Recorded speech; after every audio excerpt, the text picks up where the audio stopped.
icyayi de bose amashyi menshi.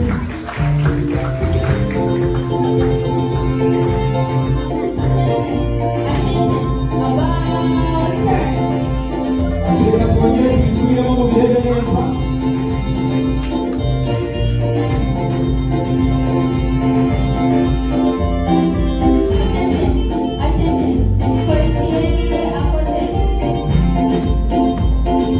Baririmbuka buri wese ajya mu ruhande rwe, nta muntu n'umwe uri kugendera ku wundi. Bigaragara yuko bitoje, ni uko igihe kiri buze kuba gitoya, basigaranye amasegonda atarenze 60.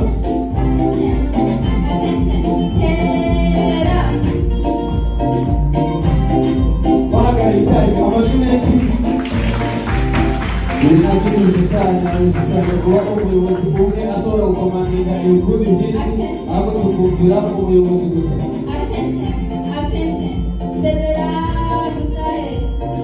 Babasezera bataha amajwi y'amajwi.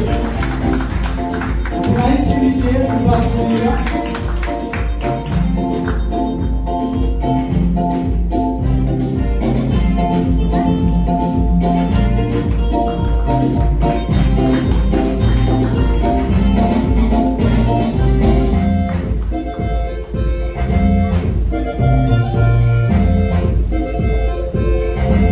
Ikindi gice tugiye kwinjiramo cyo ni igice kidasanzwe, abayobozi bakuru bakira abageni bacu muri uyu munsi bababwira bati ikaze. Nyabuneka nawe wese kuri kino cyiciro waba ubyifuza ni karibu. Amarembo arabona neza ubuyobozi kugira ngo ntabwo kandi bagiye kwerekana ibikorwa babonamo uko umunsi ugiye kwira utukaza. Ni abayobozi basobanutse cyane. Ubwo rero tuzahita tubabonaho nagutera inyota kandi uraza gutaha wabakunze cyane. Babanza kubasuhuza abashimira Bari kubasuhuza nyabuneka mubahe amashyi.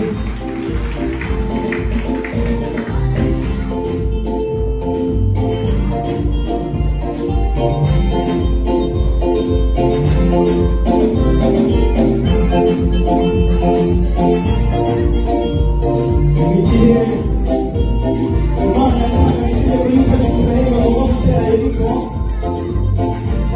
Inyubako yari yarubatswe imyaka myinshi irenga 70. Bari barashoyemo imbaraga zabo, abantu bose barahaguruka barubaka.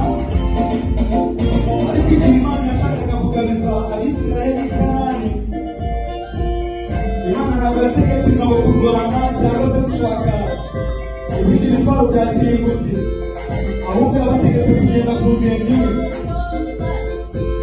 Bitewe n'ingendo bari barimo, inkike za Yeriko zose zari zagutse. Haleluya! Nyabuneka kwiza amashyi.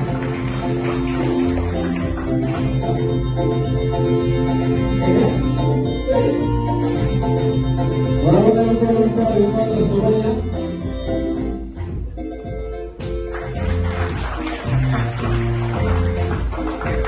Iyi gahunda barimo iri mu bice bigize kuba igisonga cy'Imana, twirinda gukoresha umubiri amaraso agatembera neza, ubwonko bugenda neza.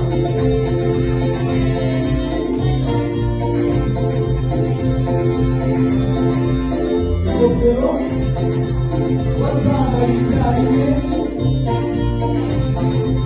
bazinjiza mu mutwe neza.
se kubera ko mutari kuba amashyi